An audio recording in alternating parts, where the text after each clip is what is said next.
Hi and welcome to Scholars Tutorial. I'm Jay, and in this video we'll be talking about books. Now, a bursar is the person that is logged in. He is originally a bursar. Now, but he has also been assigned to become to be the librarian of the school.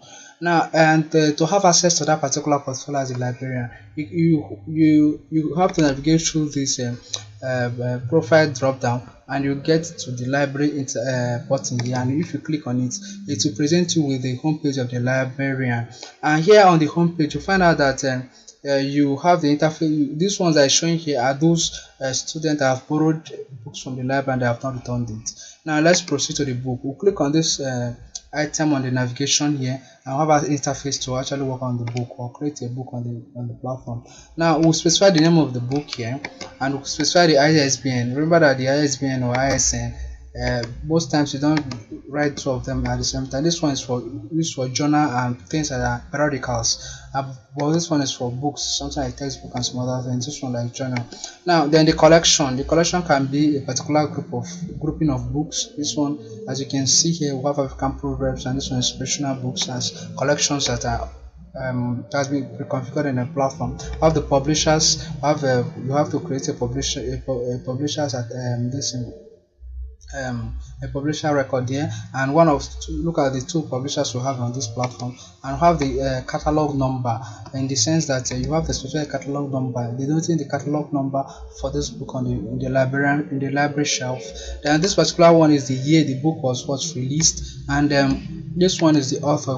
It has to have at least one author, and you can, if you look at this, we have these authors here, and select one of them. Then we have the author 2. In case you have multiple authors, then you can have author 2, author 3, and author 4. Then edition of the book. Edition can be a single, like fourth edition, or the new revised edition, as the case may be. Then the copies that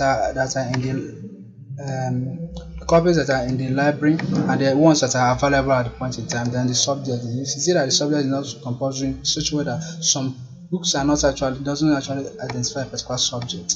And if you look at this, if you fill all of this together, most of them are not compulsory, and if you fill all of them, you can click on save, and when you save, a book will be created on the application, and this book can be referenced when you are creating book lists for the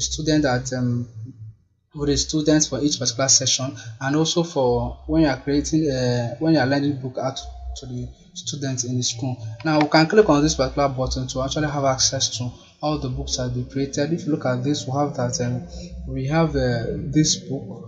These are the books we have already created on the platform, and if you look at it, you can click on this to edit this book, or click on this to deactivate it. So we click on editing this book. This is the power of right believing. And here ISBN is this. The collection is an inspirational book. Publisher is that. Catalog number on the school library is that. The year it was published, and the author is this. It has one author, Prince Joseph Prince, and it has one copy in the library, and the copy, only one copy is available, is in the first edition, and the subject is not applicable to the particular inspirational book. Now you can click on this to create new. You can go back to the preferred interface, listing the books. You can deactivate in a situation whereby the book is not actually in the library. We are not working with the book. We are no longer working with the book. Then we have that you can click on this to have a full detail of the book. Like for example, this book is written by Chinua Achebe. It's for English language. It's an African prose. It's under African prose in terms of collection. Africana series published it, and the catalog number is that. The year it was published is that, and have edition, the copies in the library, ISBN, and available. There are 4 available in the library. Well, there are 4 original copies placed in the library. But the difference between the copies and the available is that these copies is the number that is originally placed in the library. Available is the number that is currently available that can be lent out to the students. Now, with this, we have come to the end of this tutorial. We look forward to seeing you in the next video, and make sure you sign up on our scholars.